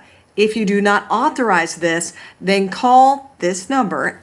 Everybody with common sense, you guys know better than to call that number. You guys know this is BS, and you know to either delete it or just don't pay attention to it. Because that's what I do, especially if I know I ain't buying no phone. I'm not worried about that because I know that's a skizam right there. I'm aware of what's going on. And it ended with Apple Inc. When you called the number in that text message, Karen. What happened? So a man answered the phone and he was foreign sounding, but I could understand him clearly. And how can I help you today? This is Apple. Yes, I see. What is going on? What is the situation? Soon as you hear that, boom! Don't let them play with you. Stop playing. he made it sound like that he worked for Apple. He wanted her to download an app called ConnectWise Control. What was that app supposed to do? It was supposed to give him remote access to my device. Note, if a scammer asks you to download an app, they're likely trying to install malware or gain remote access to your phone to steal your personal or financial information.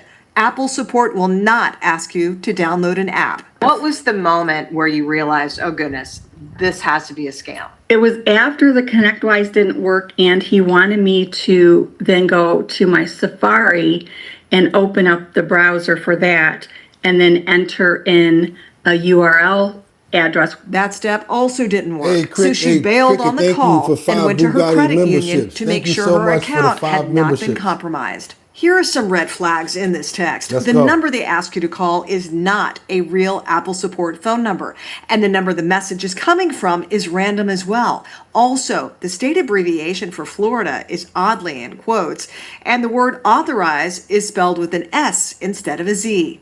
Apple support says if you get one of these texts, don't engage. Don't reply or call the number provided or click any links. Next, report the text. Take a screenshot of the message and email it to reportphishing@apple.com. Reportphishing@apple.com. Reportphishing@apple.com. Report PHISHING at apple.com. Let's keep on moving forward, you guys. I want to make sure that we don't get caught up in none of that crap, but y'all already know better. Let's see what Missy has been doing for the holidays in Portsmouth. That's right, Missy Elliott donated $50,000 to her youth volunteer program for the homeless. I think this is fantastic in giving back. Life is so short, you can be up today and down tomorrow, but it doesn't mean that you stay down, because we were almost there. And so that's why it's very sensitive to us that we give and we give back to the community. Her philanthropy is part of the reason why the governor named October 17th Missy Elliott Day in 2022. That's right, you guys. Music legend Missy Elliott is giving back to her community once again. Missy Elliott sponsored a community lunch in Portsmouth and cut a hefty check to help people in need. Her mom, Patricia Elliott, attended on her daughter's behalf, surprising Portsmouth volunteers with a $50,000 donation. The event was at the Joe B. Fleming building along London Boulevard. Patricia Elliott says the gift was inspired by the hardships that her family once faced as Missy was growing up. Life is so short, you can be up today and down tomorrow. But it doesn't mean that you stay down, because we were almost there. And so that's why it's very sensitive to us that we give and we give back to the community. Her philanthropy is part of the reason why the governor named October 17th Missy Elliott Day. That's right, y'all. Doom, chicka, doom, doom, chicka, doom, chicka, doom, doom, chicka, chicka. It's my window. Doom, doom, chicka, boom, chicka, boom, boom, chicka. That's right, you guys. We got to show some love for Missy Elliott. We want to pray for the sister and hope that she continues to be able to do what she's doing for the homeless in Portsmouth. And I hope that they really appreciate it, because guess what? $50,000 is a lot of money for a lot of homeless people. They can get a lot done with that. So yes, we praise the good over here. It's Christmas time and the holiday spirit. So we thank the Lord for her even being alive to be able to do something like that. Her, as well as her mom and her family. Amen. Thank you, Missy. And you are a hot girl. You got what we want. Won't you come and satisfy me? Let's keep on going, you guys. Let's go. Because we got these collectible cards that could reach and draw a mouth-watering, I don't even understand, I don't even believe this number. He already paid $5 million for it. So what you trying to sell it for? He's one of YouTube's most famous faces, but he's not just one of America's most followed. His brother is too. After taking that fight loss. Creators, Logan Paul is an entrepreneur. He's an investor. He's a collector and now a professional athlete with the WWE. Logan Paul joins us now, and it is great to have you here. You're part of a new show, King of Collectibles, The Golden Touch, debuts today. That it highlights some of your offbeat investments that you're making. Pokemon cards are one of them, and you are wearing that bling right now. Just crazy to hear you say Pokemon. Sorry. It's a generational thing, man. You gotta realize that. My dad said it when I was younger. I'd be playing, he'd be like, get off your Pokemon game. What does your dad say now about you investing in Pokemon cards? Smart investment, son. You play your games. Well, tell us about that card. Yeah, okay. So this is the rarest and most valuable Pokemon card in the world. Pokemon as an asset class has outperformed the stock market by upwards. Somebody already know the price, and they're not lying in the comments. How much did he pay for that? Of 3,000% in the last 20 years. It is a generational game and franchise that is the #1 highest grossing and most popular franchise in the world. This card is the best out of all of them. It is the 1-of-1 PSA 10 Pikachu Illustrator. Now, how much is the stuff around it worth? Yeah, I see a lot of diamonds. A lot of diamonds. Right. I paid $75K for this custom chain. How did you get into investing in these collectible cards? Someone gave me way too much money as an adult. And as a kid who grew up playing the game, I was like, oh, wow, there's a trading card game here, and I can spend my entire net worth on it. And I did that with this card. Interesting. So if someone's new to this space, that's never been, I mean, this is an asset class that is completely foreign to most investors. Where would you start? We obviously can't start with one of those. Yeah. I mean, man, go to your local card shop. Go on eBay. Buy a card that you think looks cool or that you have a connection with. That's what I did. Let's get those likes up, y'all. I love Pokemon more than anything. I have one tattoo on my body. It's a Squirtle. I got it before I even started. What's a Squirtle? Squirtle's a water type. He's a starter Pokemon. Okay. Yeah. How much did you pay for that card? I'm dating myself. How much did you pay for it, and how much is it worth? Yeah, great question. I paid $5.3 million for this card. Wow. I set a Guinness World Record for the most expensive Pokemon card ever sold back in 2022 after I wore it out to my WrestleMania debut around my neck like this. And your question, how much is it worth? We will see. I don't know. I am finally, after years of Ken Golden convincing me to sell this thing at auction, I'm sending it to auction this February. And so we're gonna see what it goes for. But I think being the rarest, most valuable card in the world, there's only one of them, one in a PSA 10. You see the label up there, meaning it's perfect. I don't want to say it. It's whatever someone's willing to pay. Don't walk around with it in Manhattan. I was going to say, I feel like you said don't walk around with it in Manhattan. It's because we got a lot of people out here to be like, oh, you look like food right now, baby. Go smelt that thing down themselves and try to pop them diamonds out of there. Just keep on moving forward, you guys. We got to get on over to Queen City by H+our. We got these homeowners and of massive Christmas lights in Wawa. That's right, it draws the HOA complaints. How many of you guys had a lot of Christmas lights outside your house? You guys can send your photos in. We'll put that up in the notification area as well. Send us some photos of your Christmas tree.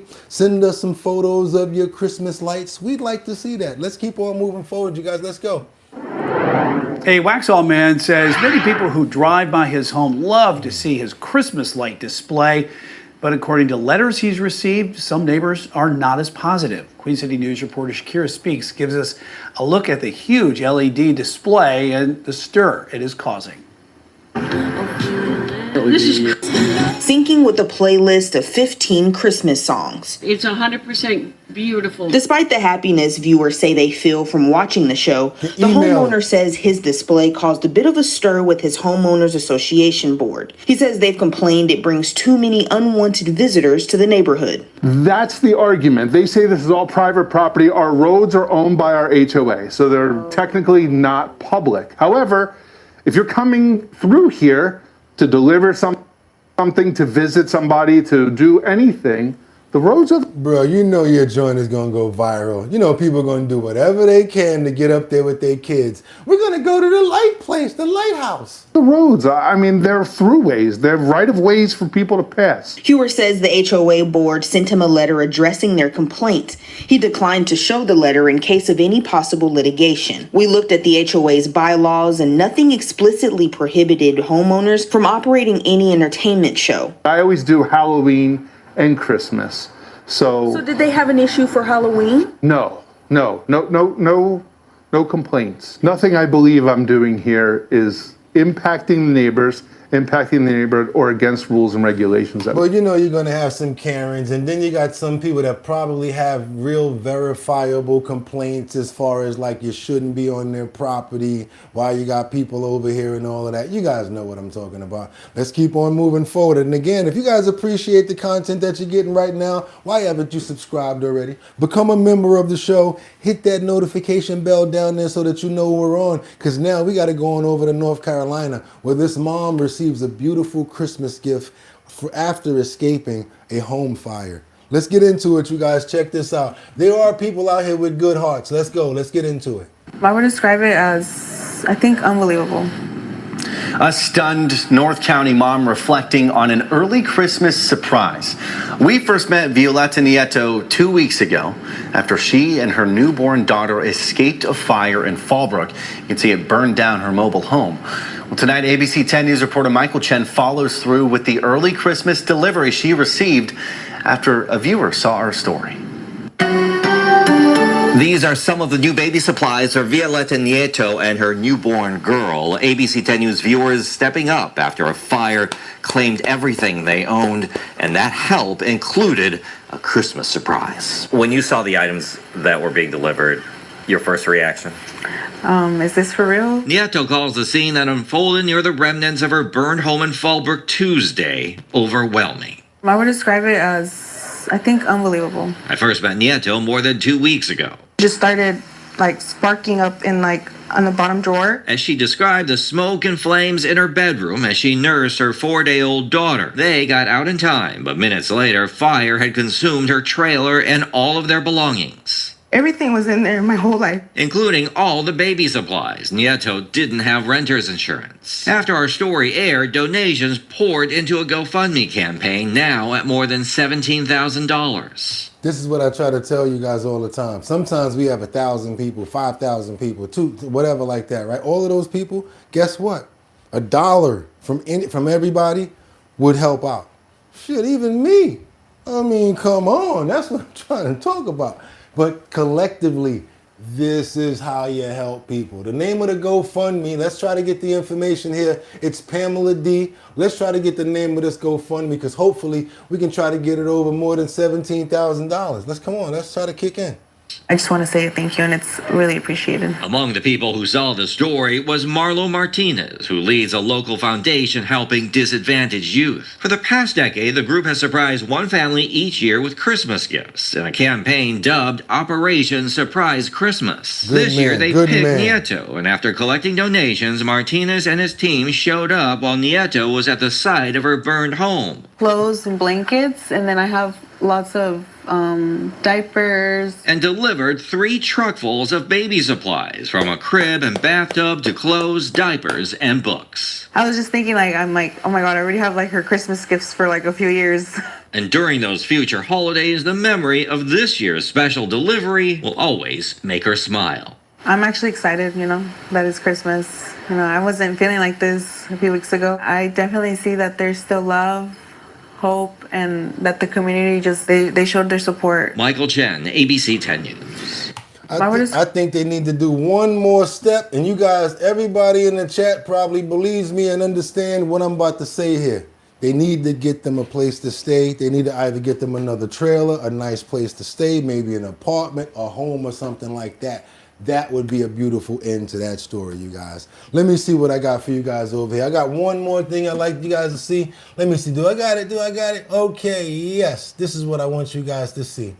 Because we can't do it without showing what? Our furry friends. Because guess what? They're the angels. And I do truly believe that all dogs go to heaven. That's how I really believe it. I'm an avid dog trainer, breeder. I love dogs, and I really do believe that all dogs go to heaven. For one family in Ottawa County, last month, their dog was killed while defending his owner during a home invasion. A 23-year-old man showed up to the house on New Holland Street in Olive Township and forced his way in. Chief the Rottweiler jumped into action, but was stabbed in the process. This week, that family found new joy in their healing journey. News 8's Nicole Tam joining us in studio with this heartwarming update. Really is a moment there. Chief was called a hero for protecting his owner. It's been a hard month, as we mentioned, for the Bridges without Chief, his face still in the memories of a lot of us. Now, just in time for Christmas, they received a new gift of hope. The Christmas spirit is felt at the family home in Olive Township. Yes, you did. You silly.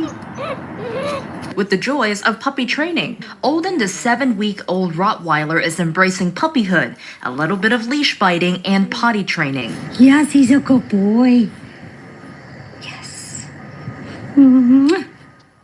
His energy brings back memories for Quada and Paul Bridges. I call him Chief all the time. Just because. Because memories of their beloved Chief will always linger. But he was taken so tragically that, he wasn't old and sick, and it's heartbreaking. The heartbreak may never heal completely, but Olden's presence can alleviate some of the pain. But I think it's absolutely wonderful that we have him. I do. Makes it a little bit easier. So. Local business owner Joseph Dixon saw what happened to Chief on News 8. He told me the story broke his heart and reminded him of his tough times 3 years ago when his Rottweiler Cash suddenly passed away. So even though he never met the Bridges, he wanted to offer them a new companion. A new companion they're grateful to have. Still a little jumpy, we're still a little unsure of things around us, and just to have this little guy and get his love, absolutely love it.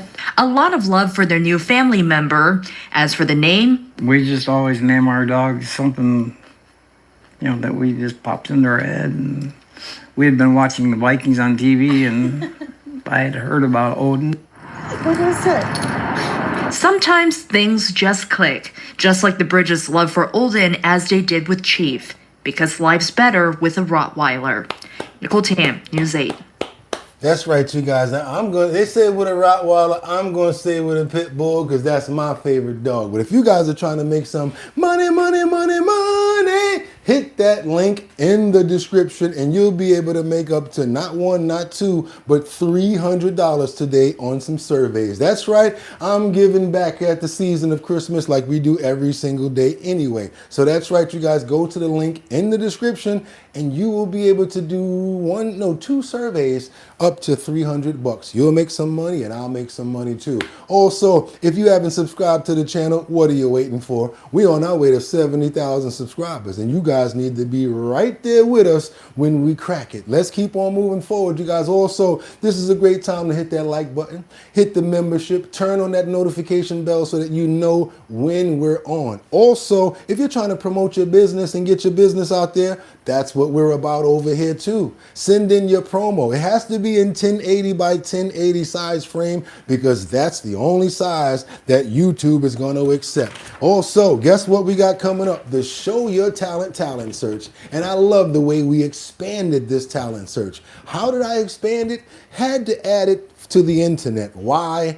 Because we didn't have enough people that were coming through at the locations. Simple. So what we do now is we doing it in New York, right? Manhattan, Bronx, Brooklyn, Queens, and Staten Island. All of those boroughs, if you're a part of those boroughs and you're going to be coming out, boom, you got the chance of winning $250 in each and every one of those locations that we tell you to turn up at. But guess what? As an added incentive to the people on here, to the people that have talent that want to show it and be a part of the show, that's right. All you got to do is tap in, show your talent live while everybody's watching you. That's right. And if you win, boom, $250 in a Cash App directly to your account. That's right. It's the Show Your Talent search sponsored by Big Drip Hard Punch. That's right, you guys. Hosted by your boy BOOGOTTINYC and my DJ.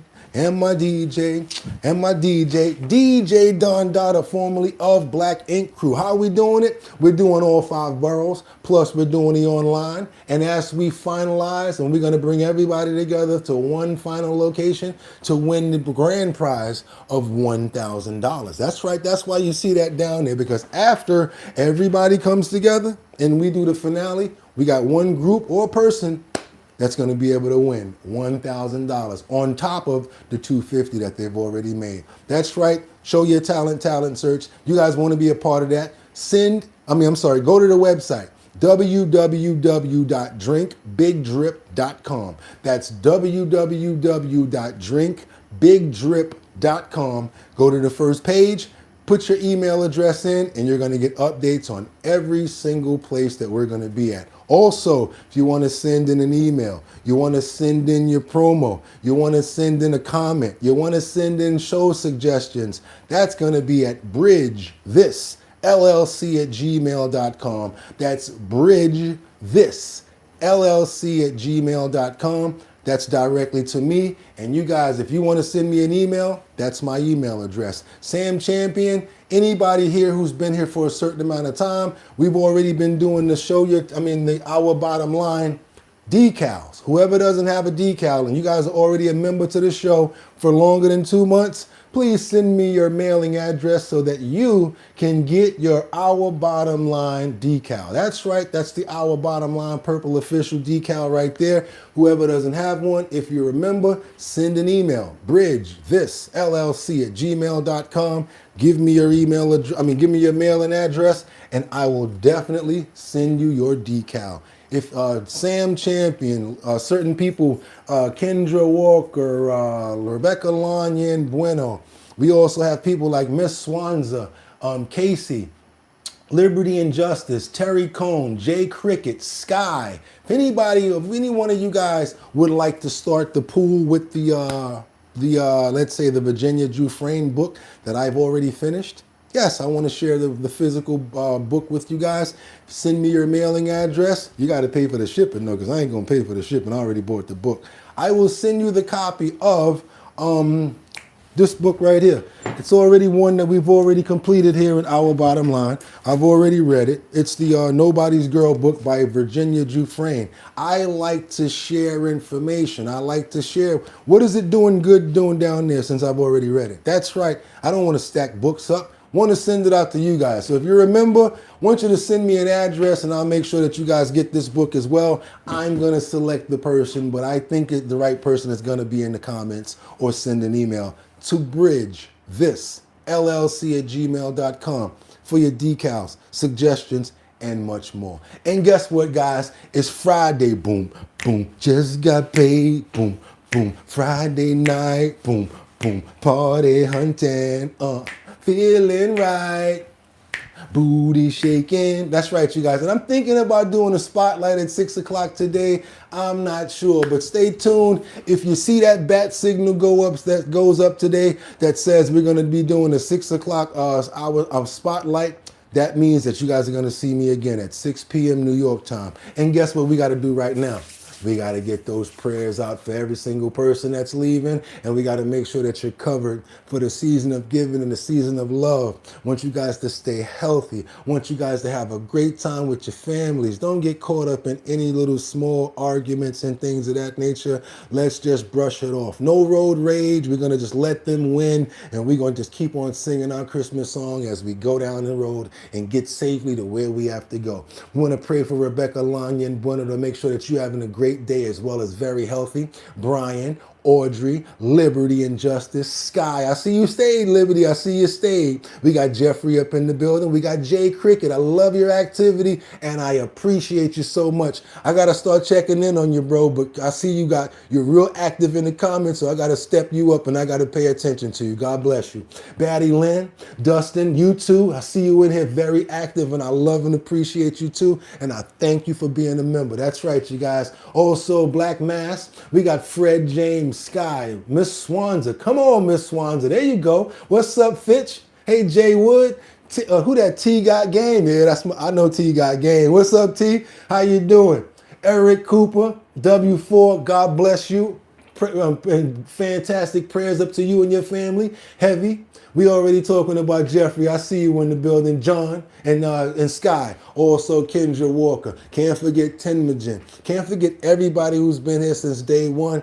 Amen. And with that being said, y'all could have went anywhere. But the fact of the matter that you came here to chill with me on the day after Christmas for our Bottom Line's Friday special, I appreciate you. So until tomorrow, 6 o'clock, same time, y'all know what it is. Get 'em! Peace. Have a good day, y'all.